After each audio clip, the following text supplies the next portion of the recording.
নবনিযুক্ত অধ্যক্ষ ইফতেখার আলীকে ধামরাই সরকারি কলেজ ছাত্রদলের সংবর্ধনা।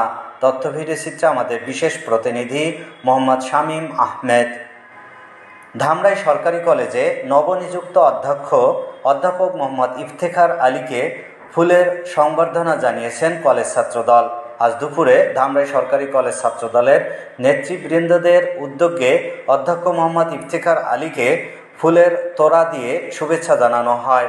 এ সময় উপস্থিত ছিলেন উপাধ্যক্ষ প্রফেসর মোহাম্মদ জিয়াউল হক, ছাত্রদল নেতা ফাহাদ হোসেন। এ সময় রিপোর্টার বাংলা টিভিকে বলেন, ধামরাই সরকারি কলেজ ছাত্রদলের পক্ষ থেকে নবনিযুক্ত অধ্যক্ষ স্যারকে শুভেচ্ছা জানাচ্ছি। আমরা আশা করি প্রিয় স্যারের হাত ধরে আমাদের প্রাণের কলেজ আরও এগিয়ে যাবে। স্যারের জন্য শুভকামনা রইল। ছাত্রছাত্রীদের যে কোনো সমস্যায় পাশে থাকবে ছাত্রদল। এ সময় ধামরাই সরকারি কলেজ ছাত্রদলের সাবেক সভাপতি সৌরভ আল ইসলাম অভি ও সাবেক সহসভাপতি ফাহাদ হোসেনের নেতৃত্বে উপস্থিত ছিলেন পৌর ছাত্রদলের সাবেক সংস্কৃতি বিষয়ক সম্পাদক রাহিমুর রাব্বানী শশী, প্রচার সম্পাদক রাকিব শেখ, অন্তর, সাব্বির, ইয়াসিন সহ আরও অনেকেই।